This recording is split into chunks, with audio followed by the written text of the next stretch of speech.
Hello everyone, welcome back to our channel JK Alerts. तो इस video में हम फैट सोल्यूबल विटामिन्स को कवर करेंगे और विटामिन सी, विटामिन ई को भी कवर करेंगे। बट वीडियो स्टार्ट करने से पहले मैं आपको एक एडवाइस देना चाहता हूँ। जो बच्चे कॉम्पिटिटिव एग्जाम की तैयारी कर रहे हैं और जिनके सिलेबस में साइंस सब्जेक्ट है, उनको मैं एडवाइस ये करना चाहता हूँ कि वो क्लास 6 से क्लास 10 तक मिनिमम बुक्स साइंस की पढ़ें। मैं ये एडवाइस करता हूँ। केमिस्ट्री की, फिजिक्स की जो चैप्टर्स हैं उसमें, जो बायोलॉजी के चैप्टर्स हैं, मैं उनको एडवाइस करता हूँ कि वो ज़रूर पढ़ के जाएँ क्लास 6 से मिनिमम क्लास 10 तक के। 11th क्लास और 12th क्लास के भी जो साइंस की बुक्स हैं वो भी अच्छी हैं, बट कुछ बच्चों के लिए वो मे बी डिफिकल्ट हो जाए। बट मिनिमम 10th क्लास तक आप अगर किसी भी एग्जाम में अगर आप अपेयर होना चाहते हो और क्लास 10 तक एग्जाम मतलब साइंस की बुक्स पढ़ के जाते हैं, तो आपको ये बहुत हेल्प करेंगी, बहुत ज़्यादा हेल्प करेंगी। तो चलो वीडियो को स्टार्ट करते हैं आज। आज सबसे पहले हम विटामिन सी को कवर करेंगे सबसे पहले, क्योंकि जो ये आज मैं विटामिन कवर करने वाला हूँ ये तो बहुत ज्यादा हेल्पफुल होते हैं हमारी बॉडी के लिए। Vitamin C, vitamin C, vitamin C का जो केमिकल नेम है वो एस्कॉर्बिक एसिड है। विटामिन सी का जो केमिकल नेम है वो एस्कॉर्बिक एसिड है। ये हमारी बॉडी में कोलेजन बनाने के लिए यूज में आता है। विटामिन सी हमारी बॉडी में कोलेजन बनाने के लिए यूज में आता है। अब मैं आपको बताता हूँ कि कोलेजन कहाँ कहाँ हमारी बॉडी में चाहिए होता है। हमारी स्किन के लिए कोलेजन की जरूरत होती है। हमारी जो कार्टिलेजेस होती हैं, मतलब वो बोन जो बड़ी सॉफ्ट होती है। एक तो बोन होती है हमारी बॉडी में, जैसे ये हमारी आर्म की बोन है, हमारी जॉ बोन है। वैसे ही जैसे हमारा ये पिन्ना है, जो ईयर पिन्ना है, यहाँ पे जो ये बोन की तरह आपको दिख रही है, जो बड़ी सॉफ्ट बोन है, ये कार्टिलेज है। और कार्टिलेज में कोलेजन का बहुत रोल है। कार्टिलेज में कोलेजन का बहुत ज्यादा रोल है। आप अगर कनेक्टिव टिश्यू की बात करें, जैसे हमारे में एक लिगामेंट्स होते हैं और एक टेंडेंट्स होते हैं, वो दो तरह के फाइब्रस कनेक्टिव टिश्यू हमारी बॉडी में प्रेजेंट होते हैं, और उन टिश्यू में भी कोलेजन आपको देखने को मिलेगा। अब मैंने दो वर्ड यूज किए हैं, टेंडेंट और लिगामेंट। लिगामेंट का रोल हमारी बॉडी में क्या है कि लिगामेंट हमारी बॉडी में इस तरह के फाइब्रस कनेक्टिव टिश्यू होते हैं जो एक बोन को दूसरी बोन के साथ कनेक्ट करते हैं। जहां जहां भी बोन हमारी बॉडी में कनेक्ट हुई हुई है, वो हमारी लिगामेंट के साथ कनेक्ट हुई हुई है। और आपने टेंडन वर्ड सुना होगा। टेंडन वो फाइब्रस कनेक्टिव टिश्यू होते हैं हमारी बॉडी में जो बोन को मसल के साथ बांध के रखते हैं, कनेक्ट करके रखते हैं। तो उनमें भी कोलेजन का बहुत ज्यादा रोल देखा जाता है। और विटामिन सी कोलेजन की सिंथेसिस के लिए बहुत ज्यादा इंपॉर्टेंट है। अगर मैं बात करूं, विटामिन सी का जो मोस्ट इंपॉर्टेंट रोल है हमारी बॉडी में, वो है आयरन को एब्जॉर्ब करना। जो भी हम फूड में, कोई भी हम ऐसा एक सोर्स अगर लेते हैं अपने खाने में जिसमें आयरन हो, और आप चाहते हैं कि आपकी बॉडी में आयरन एब्जॉर्ब हो, तो नेसेसरी है कि आपकी बॉडी में विटामिन सी की अमाउंट होना चाहिए। अगर विटामिन सी का आपकी बॉडी में जो अमाउंट है वो अच्छा खासा है, तो इट मींस आपकी बॉडी आयरन को भी एब्जॉर्ब कर सकती है। नेक्स्ट जो रोल है वो है हमारा इम्यून सिस्टम। हमारा इम्यून सिस्टम को बूस्ट करता है विटामिन सी। मतलब आप जैसे आप ये जो इस मौसम में विंटर के सीजन चल रहे हैं, तो विंटर सीजन में विटामिन सी के आपको बहुत ज्यादा सोर्स मिलेंगे। हर घर में आपको ऑरेंज मिलेगा, तो आपको जरूर लेना चाहिए ताकि आपकी इम्यूनिटी बढ़ सके। अब इम्यून सिस्टम का काम क्या है कि आपको आपकी जो हेल्थ है वो अच्छा रखेगी, क्योंकि आपको कोई जल्दी से, अगर आपका इम्यून सिस्टम स्ट्रांग होगा तो आपको कोई जल्दी से डिजीज नहीं होने वाली।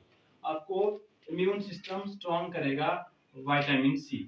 नेक्स्ट जो है, अगर आपको कोई कट लग जाता है और आपको उस कट में हील होने में टाइम लग रहा है, इसका मतलब आप में विटामिन सी का डेफिशिएंसी हो गई है। क्योंकि विटामिन सी जो है वुंड हीलिंग को एनहांस करती है। मतलब जब भी आपको कट लगेगा तो उसमें जो घाव आता है वो जल्दी बढ़ता है अगर विटामिन सी का अमाउंट आपकी फूड में, आपकी बॉडी में ज्यादा हो तो ये सब इम्पोर्टेंट चीजें हैं विटामिन सी के बारे में। अगर मैं सोर्स की बात करूं तो हर एक इंसान को पता है कि विटामिन सी सिट्रस फ्रूट्स में मिलता है। आपको जो भी खट्टे फ्रूट्स होते हैं आपको उनमें विटामिन सी अच्छे खासे अमाउंट में मिलेगा। आपको रेड एंड ग्रीन पेपर में मिलेगा, आपको कीवी में मिलेगा, स्ट्रॉबेरीज में मिलेगा, स्पिनच में मिलेगा। जितनी भी ग्रीन और लीफी वेजिटेबल्स होती हैं उनमें आपको विटामिन सी देखने को मिलेगा। अगर मैं डेफिशिएंसी की बात करूं कि अगर विटामिन सी की डेफिशिएंसी आपकी बॉडी में हो जाए तो आपको एक डिजीज हो जाएगी जिसको बोलते हैं स्कर्वे। स्कर्वे में होता क्या है कि आपके गम से ब्लीडिंग होएगी। आपके जो गम्स हैं जिसके साथ टीथ जो हैं आपके अटैच्ड हैं वो वीक पड़ जाएंगे क्योंकि वहां पे कोलेजन की अच्छे से फॉर्मेशन नहीं होगी। इसीलिए आपके गम से ब्लीडिंग होगी और उसी को स्कर्वे कहा जाता है। जैसे कि मैंने आपको बताया कि विटामिन सी की वजह से आपकी बॉडी में आयरन एब्जॉर्ब होता है। तो अगर विटामिन सी की डेफिशिएंसी हो जाती है इट मींस आपकी बॉडी में आयरन एब्जॉर्ब नहीं होगा जिसकी वजह से आपको एनीमिया हो जाएगा। और आपके एनीमिया होने के बाद कोई और प्रॉब्लम जो विटामिन सी की डिफिशियंसी से हो सकती है वो है कि आपके लिम्स में पेन होगा, बहुत ज्यादा पेन होगा। जैसे कि मैंने बताया कोलेजन बहुत ज्यादा इंपॉर्टेंट रोल करता है और कोलेजन तभी बन सकता है जब विटामिन सी का अमाउंट अच्छा हो। अगर कोलेजन नहीं बनेगा तो आपके जो बोन्स वगैरह हैं उसमें जो टेंडन्स और लिगामेंट्स हैं वो उनकी फॉर्मेशन अच्छे से नहीं होगी जिसकी वजह से आपके लिम्स में पेन होगा, आपके टीथ वगैरह लॉस हो सकते हैं। तो ये सब डेफिशिएंसी विटामिन सी की कमी जब हो जाए आपकी बॉडी में तो ये सब डेफिशिएंसी देखने को मिलती हैं। नेक्स्ट विटामिन की बात करूं, विटामिन डी। विटामिन डी का जो केमिकल नेम है वो कैल्सीफिरोल है, कैल्सीफिरोल है। और विटामिन डी को सनशाइन विटामिन बी कहा जाता है क्योंकि आपने सुना होगा कि लोग कहते हैं कि धूप से आपको विटामिन मिलता है, बट ऐसा नहीं है। धूप से हमें विटामिन नहीं मिलता है। हाँ, जो सन की रेज हैं वो विटामिन बनाने में हेल्प करती हैं। ऐसा नहीं है कि सन की रेज में विटामिन डी है। सन की रेज विटामिन डी हमारी स्किन में बनाने में हेल्प करती हैं, इसलिए विटामिन डी को सनशाइन विटामिन बी कहा जाता है। और ये हमारी बॉडी में स्किन सेल्स में बनते हैं। विटामिन डी हमारी बॉडी में स्किन सेल्स में बनता है और with the help of sunlight बनता है। जैसे कि मैं आपको बता चुका हूँ कि विटामिन ए हो गया, विटामिन डी हो गया, जो हमारी बॉडी में सिंथेसाइज हो सकता है, उनको भी बनने के लिए कुछ कंपाउंड्स की रिक्वायरमेंट होती है। जैसे कि कैरोटीन अगर हमारी बॉडी में होगा तब भी हमारा लीवर में विटामिन ए का सिंथेसिस होगा। सिमिलरली स्किन सेल्स में जो एक कंपाउंड होता है जिसका नाम है 7 डिहाइड्रोकोलेस्ट्रॉल, सन रेस जब इस कंपाउंड को तोड़ती हैं, रिएक्शन होती है तो विटामिन डी जाके बनता है। तो ये बहुत ज्यादा इंपॉर्टेंट है 7 डिहाइड्रोकोलेस्ट्रॉल। सो विटामिन डी का जो केमिकल नेम है वो कैल्सीफिरोल है। विटामिन डी हमारे स्किन के सेल्स में सिंथेसाइज होता है और with the help of sunlight. Sunlight basically catalyst का यहाँ पे काम करती है और 7 डिहाइड्रोकोलेस्ट्रॉल को विटामिन डी में कन्वर्ट करती है। फिर अगर मैं बताऊं कि ये कहाँ कहाँ आपको मिल सकता है विटामिन डी, तो आपको लीवर में विटामिन डी मिलेगा। मतलब आप कोई भी अगर कोई नॉन वेजिटेरियन है तो वो ऑफ कोर्स मीट वगैरह खाएगा और किसी भी एनिमल के लीवर वगैरह में अगर वो खाएगा तो उसमें अच्छा खासा विटामिन डी होता है। बटर में विटामिन डी मिलता है। किसी की किडनी मतलब किसी एनिमल की किडनी अगर वो खा रहा है तो उसमें विटामिन डी होएगा। एग यॉक में अच्छा खासा जो एग का येलो वाला पार्ट होता है उसमें अच्छा खासा विटामिन डी होता है, फिश ऑयल में विटामिन डी होता है। तो ये सब सोर्सेस हैं जहां आपको विटामिन डी मिल सकता है, विटामिन डी मिल सकता है। अब मैं जो इसके इम्पोर्टेंट रोल हैं विटामिन डी के हमारी बॉडी में, वो आपको वो बताता हूँ कि आपने ये सुना होगा कि अगर आप में विटामिन डी की कमी अगर हो गई, मतलब अगर आप में विटामिन डी अच्छा खासा अमाउंट में है ना, तो आपकी जो हड्डियां हैं वो स्ट्रांग रहेंगी, आपके टीथ स्ट्रांग रहेंगे। ऐसा क्यों? क्योंकि अगर आपकी बॉडी में विटामिन डी अच्छे खासे अमाउंट में है, इट मींस वो क्या करता है कि कैल्शियम और फास्फोरस को आपकी बॉडी में अच्छे से एब्जॉर्ब करवाता है। सपोज करो कि किसी बॉडी में, किसी इंसान में विटामिन डी की डेफिशिएंसी है, और मैं आपको एक बड़ा अच्छा फैक्ट बताने वाला हूँ थोड़ी देर के बाद। तो मैं बता रहा था कि अगर किसी की बॉडी में विटामिन डी की डेफिशिएंसी है, इट मींस उसकी इंटेस्टाइन, आपको पता है इंटेस्टाइन में ही एब्जॉर्प्शन होती है, मैक्सिमम चीजों की जो एब्जॉर्प्शन होती है वो हमारे स्मॉल इंटेस्टाइन में होती है। तो स्मॉल इंटेस्टाइन में कैल्शियम और फास्फोरस एब्जॉर्ब हो जाएंगे अगर आप में विटामिन डी अच्छी खासी अमाउंट में है। बट अगर विटामिन डी आपकी बॉडी में अच्छे खासे अमाउंट में नहीं है, डेफिशिएंसी है, तो आपकी बॉडी में कैल्शियम और फास्फोरस एब्जॉर्ब नहीं होंगे। तो आपकी डाइट में, मतलब आपको ऐसी चीजें खानी है जिसमें विटामिन डी हो, ताकि आपकी बॉडी कैल्शियम और फास्फोरस को अच्छे से एब्जॉर्ब कर सके।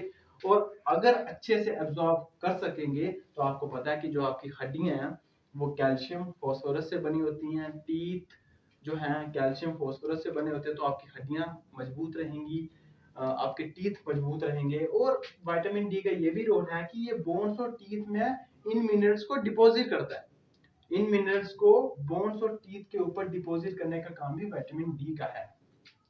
इसके अलावा ये हमारे बॉडी में इंसुलिन लेवल को रेगुलेट करता है, मतलब ज्यादा नहीं होने देता विटामिन डी। इंसुलिन लेवल अगर हमारी बॉडी में बढ़ जाए तो डायबिटीज होती है। इंसुलिन एक हार्मोन होता है जो आपके ब्लड शुगर, मतलब जो आपका ब्लड में शुगर लेवल है, जो ग्लूकोज लेवल होता है, उसको रेगुलेट रखता है। अगर ज्यादा हो जाएगा तो डायबिटीज हो जाएगी आपको। तो ये भी रेगुलेट करता है कौन? Vitamin D. अब मैं अगर बात करूं इसकी डेफिशिएंसी की, तो विटामिन डी की डेफिशिएंसी अगर हो जाए, तो मैंने आपको जैसे बता दिया कि चिल्ड्रन में, बच्चों में जो डेफिशिएंसी होती है उसको बोलते हैं रिकेट्स। इसमें क्या होता है कि आपकी जो भी बोन्स होंगी वो वीक पड़ जाएंगी, आपके टीथ जो होंगे वो इतने स्ट्रांग नहीं होंगे, ठीक है। अगर मैं एडल्ट्स की बात करूं तो इसकी डेफिशिएंसी को बोलते हैं ऑस्टियोमेलेशिया। सेम प्रॉब्लम, आपकी जो टीथ, आपकी जो बोन्स होंगी वो फ्रेगाइल होंगी, बड़ी डेलिकेट से होंगी, स्ट्रांग नहीं होगी। तो ये बहुत ज्यादा इंपॉर्टेंट है। आपने एक फिश का नाम सुना होगा, कॉडफिश होती है एक। उसका लीवर जो ऑयल होता है ना, उसका जो लीवर होता है, उसके लीवर का जो ऑयल होता है, उसमें विटामिन डी बहुत ज्यादा अच्छी खासी अमाउंट में प्रेजेंट होता है। और कॉड लिवर ऑयल में विटामिन ए भी अच्छी खासी अमाउंट में प्रेजेंट होता है। तो ये एक ऐसी चीज है जिसमें आपको विटामिन ए और डी दोनों एक साथ मिलेंगे, वो है कॉड लिवर ऑयल। तो ये बहुत ज्यादा इंपॉर्टेंट है विटामिन डी। इसके सारे के सारे पॉइंट्स बहुत ज्यादा इंपॉर्टेंट है। अब नेक्स्ट जो हमारा विटामिन है वो है विटामिन ई। विटामिन ई को एंटी स्टेरिलिटी विटामिन भी कहते हैं, एंटी स्टेरिलिटी विटामिन भी कहते हैं। अब आपने एक वर्ड सुना होगा sterile, sterile, sterile. Vitamin E sex life के लिए बहुत अच्छा विटामिन माना जाता है, क्योंकि जो लोग जिनमें विटामिन ई की डेफिशिएंसी हो जाती है वो स्टेराइल हो जाते हैं। स्टेराइल का मतलब हुआ कि वो बच्चा पैदा नहीं कर सकते। विटामिन ई की डेफिशिएंसी के कारण इंसानों में स्टेरिलिटी आ जाती है, इसीलिए विटामिन ई को एंटी स्टेरिलिटी विटामिन कहा जाता है। अब विटामिन जो ई है वो आपको प्लांट बेस्ड ऑयल में मिलेगा, जैसे सनफ्लावर का ऑयल, नट्स का ऑयल, नट्स मतलब आलमंड्स का ऑयल, पीनट्स का ऑयल, आपको सीड्स में मिलेगा विटामिन ई, फ्रूट्स में मिलेगा, वेजिटेबल में मिलेगा। तो इन सब चीजों, ये जो सब चीजें हैं, ये विटामिन ई के अच्छे खासे सोर्स हैं। यहाँ पे स्टेरिलिटी, एक वर्ड है स्टेरिलिटी और एक होती है इम्पोटेंसी। इम्पोटेंसी, ये दोनों वर्ड्स अलग अलग हैं, ये दोनों वर्ड सेम नहीं है। स्टेराइल वो लोग होते हैं जो बच्चे पैदा नहीं कर सकते, और इम्पोटेंसी एक ऐसी कंडीशन होती है जो लोग अच्छे से सेक्सुअल एक्टिविटी को परफॉर्म नहीं कर पाते, वो इम्पोर्टेंट कहलाते हैं, और इस कंडीशन को इम्पोर्टेंसी कहा जाता है। जरूरी नहीं है कि जो लोग स्टेराइल हों वो इम्पोर्टेंट भी हों, ये जरूरी नहीं है, क्योंकि कुछ लोग स्टेराइल होते हैं, स्टेराइल में कोई भी प्रॉब्लम की वजह से, किसी भी प्रॉब्लम की वजह से वो बच्चा नहीं पैदा कर पा रहे हैं। तो जो लोग स्टेराइल होते हैं जरूरी नहीं है कि वो इम्पोर्टेंस भी हों। सो विटामिन ई, मतलब आप आमंड्स में अच्छा खासा विटामिन ई मिलता है कि अगर आप रेगुलरली कभी 5 आमंड्स भी खाते हैं तो आपको सेक्स रिलेटेड प्रॉब्लम कभी भी नहीं आएगी, स्टेरिलिटी कभी भी नहीं आएगी। नेक्स्ट, विटामिन ई जो है ये एंटीऑक्सीडेंट की तरह काम करता है, एंटीऑक्सीडेंट है, क्योंकि ये हमारे सेल्स को डैमेज होने से बचाता है विटामिन ई। अगर मैं बात करूं, हमारी बॉडी में एक प्रोसेस होता है स्पेशली मेल्स में, जिसको बोलते हैं स्पर्मेटोजेनेसिस। स्पर्मेटोजेनेसिस एक ऐसा प्रोसेस होता है जिसमें आपके स्पर्म्स बनते हैं हमारी बॉडी में। स्पर्म्स बनने के प्रोसेस को स्पर्मेटोजेनेसिस कहा जाता है, और ये विटामिन ई उसके लिए बहुत ज्यादा इंपॉर्टेंट है, क्योंकि अगर विटामिन ई की डेफिशिएंसी होगी आपकी बॉडी में तो आपके हेल्दी स्पर्म्स नहीं बनेंगे, और अगर आपके हेल्दी स्पर्म्स नहीं बनेंगे तो एग के साथ कंबाइन करके फर्टिलाइजेशन नहीं होगी, जाइगोट नहीं बनेगा, इट मींस बच्चा पैदा नहीं होएगा। तो विटामिन ई की डेफिशिएंसी की वजह से स्टेरिलिटी होती है, बच्चा पैदा करने में असमर्थ होता है इंसान। दूसरी बात करूं तो मस्कुलर एट्रोफी, मतलब लॉस ऑफ बॉडी टिश्यू, मतलब बॉडी टिश्यू जो है वो उसका लॉस हो जाएगा, मस्कुलर एट्रोफी का। अगर मैं बात करूं नेक्स्ट की, वो है रेटिनोपैथी। रेटिनोपैथी में होता क्या है कि आपका रेटिना डैमेज हो जाता है, आपकी आईज में जो रेटिना होता है जहाँ पे आपकी इमेज बनती है, मतलब किसी भी ऑब्जेक्ट की इमेज बनती है और आप देख पाते हैं, वो डैमेज हो जाता है, उसको बोलते हैं रेटिनोपैथी। अगर मैं पेरिफेरल न्यूरोपैथी की बात करूं तो पेरिफेरल न्यूरोपैथी क्या होती है कि हमारी में पेरिफेरल नर्व्स होती हैं, वो अच्छे से काम नहीं कर पाती हैं, पेरिफेरल न्यूरोपैथी, जिससे टिंगलिंग सेंसेशन होती है हमारे लिम्स में। और एक आता है अटैक्सिया। अटैक्सिया एक ऐसी प्रॉब्लम होती है जब किसी की बॉडी में मूवमेंट्स पे कंट्रोल नहीं रहता है, तो उस प्रॉब्लम को अटैक्सिया कहते हैं। तो ये सब जो इंपॉर्टेंट पॉइंट्स हैं वो विटामिन ई से रिलेटेड थे। नेक्स्ट विटामिन आता है, सो नेक्स्ट विटामिन है विटामिन के। विटामिन के, विटामिन के का जो केमिकल नेम है वो है फाइलोक्विनोन। दो तरह के होते हैं, बट आपको इतना ज्यादा डिटेल में जाने की जरूरत नहीं है, एग्जाम पॉइंट ऑफ व्यू से इनफ है। विटामिन के का जो केमिकल नेम है वो फाइलोक्विनोन है, और आपने सुना होगा कि विटामिन के ब्लड क्लॉटिंग के लिए बहुत ज्यादा इंपॉर्टेंट है। अगर किसी को कट लगता है तो कितनी देर के बाद जो है ब्लड रुक जाता है, वो डिपेंड करता है विटामिन के ऊपर। अगर जिसमें विटामिन के की डेफिशिएंसी होगी उसको ब्लड क्लॉट होने में टाइम लगेगा, मतलब ब्लड रुकने में टाइम लगेगा। और जिसमें विटामिन के की डेफिशिएंसी नहीं होगी, अच्छा खासा अमाउंट विटामिन के का होगा जितना हमारी बॉडी में रिक्वायर्ड होता है, तो उसमें ब्लड क्लॉटिंग जल्दी से हो जाएगी और आपका खून बहना बंद हो जाएगा। तो वो विटामिन के का उसमें बहुत ज्यादा रोल है। तो विटामिन के का जो रोल है वो ब्लड क्लॉटिंग में है, ये बहुत ज्यादा इंपॉर्टेंट है। ब्लड क्लॉटिंग में विटामिन के का रोल है, क्योंकि ब्लड क्लॉटिंग में जो प्रोटीन्स लगते हैं, जो यूज होते हैं ब्लड क्लॉट करने के लिए, ब्लड को बंद करने के लिए जो प्रोटीन्स यूज होते हैं, उनको बनाने में विटामिन के का रोल होता है। और एक जैसे एक प्रोटीन है प्रोथ्रोम्बिन, प्रोथ्रोम्बिन एक प्रोटीन है जो ब्लड क्लॉटिंग में हेल्प करता है, सो ये विटामिन के बनाएगा, ये बनाएगा विटामिन के। इसलिए विटामिन के ब्लड क्लॉटिंग के लिए बहुत ज्यादा इंपॉर्टेंट है। अगर मैं इसके सोर्सेज की बात करूं तो ग्रीन लीफी वेजिटेबल में ये इसका एक सोर्स है विटामिन के का, जैसे स्पिनच हो गया, ब्रोकली हो गया, कैबेज हो गया, लेट्यूस हो गया, एक्सेट्रा। तो ये सब विटामिन के सोर्सेज हैं। आप इनको डेली लाइफ में यूज करें, आपको कभी भी ब्लड क्लॉटिंग में वाली प्रॉब्लम नहीं होगी। अगर इसकी डेफिशिएंसी की बात करें तो ऑफ कोर्स ब्लीडिंग होगी, क्योंकि ब्लड क्लॉट होएगा नहीं तो ऑफ कोर्स ब्लीडिंग होएगी, हेमरेजिंग होएगी। तो ये सब इसकी डेफिशिएंसी के कारण हो सकता है, इसकी विटामिन के की डेफिशिएंसी के कारण। नेक्स्ट जो है विटामिन ए, जो कि हम बचपन से पढ़ते आ रहे हैं, हमारी आंखों के लिए जो विटामिन बहुत ज्यादा जरूरी है, और ये विटामिन हमारे लीवर में भी प्रोड्यूस होता है। हमारी बॉडी इसको सिंथेसाइज कर सकती है, बट आपको उसके लिए एक कंपाउंड खाना पड़ेगा, मतलब आपको एक ऐसी चीज खानी पड़ेगी जिसमें वो कंपाउंड हो, उसका नाम है कैरोटीन। क्योंकि कैरोटीन के बिना विटामिन ए सिंथेसाइज आपकी बॉडी में नहीं हो सकता। सो विटामिन का जो केमिकल नेम है वो है रेटिनोल। ये आपको ग्रीन लीफी वेजिटेबल में, कैरेट में, क्योंकि कैरेट में तो बहुत ज्यादा कैरोटीन आपको मिलेगा।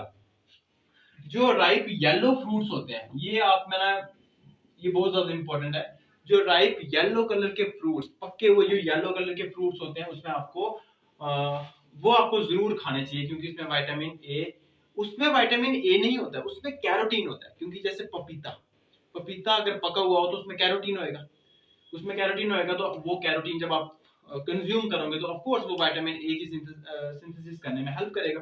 तो आपको राइप येलो फ्रूट्स खाने चाहिए। कॉड लिवर ऑयल मैंने कहा था, it is the only source which contain both A, vitamin A and D.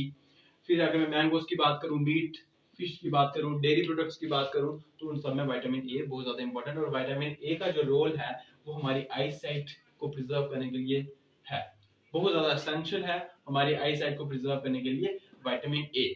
और अगर विटामिन ए की डेफिशिएंसी अगर किसी की बॉडी में हो जाती है तो उस डेफिशिएंसी को बोलते हैं नाइट ब्लाइंडनेस। और नाइट ब्लाइंडनेस क्या हुआ कि अंधेरे में जिसको कम दिखता है, आप तो बोलोगे अंधेरे में सबको कम दिखता है, ऐसा नहीं होता। कुछ लोग अंधेरे में भी देख सकते हैं, तो जो अंधेरे में नहीं देख सकते हैं उस कंडीशन को नाइट ब्लाइंडनेस कहते हैं। और नाइट ब्लाइंडनेस, जो ब्लाइंडनेस है, वो विटामिन ए की डेफिशिएंसी के कारण होती है।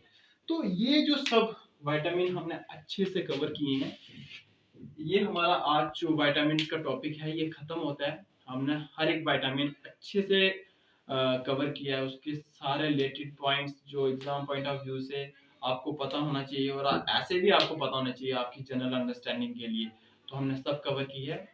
सो आप इसको बार बार रिवाइज कीजिए। आप कोई भी चीज अगर 4 से 5 दिन लगातार रिवाइज करते हैं, टाइम आप पे डिपेंड करता है कि आप कितना देते हो उस टॉपिक को, बट आप 4 से 5 दिन अगर हर रोज आप उस टॉपिक को रिवाइज करते हैं बार बार, तो आपके दिमाग में वो चीजें रिटेन हो जाएंगी परमानेंटली। ये मैंने खुद अपने पे, मैं खुद ऐसा ही करता हूँ। कोई भी चीज लगातार 4 से 5 दिन आप उसको बार बार रिवाइज कीजिए, वो सच्ची में आपके दिमाग में रिटेन हो जाएंगी। और ये अच्छा एक तरीका है आपको कोई भी चीज रिटेन करने के लिए। तो इस वीडियो में इतना ही, नेक्स्ट वीडियो में मिलते हैं। Thank you.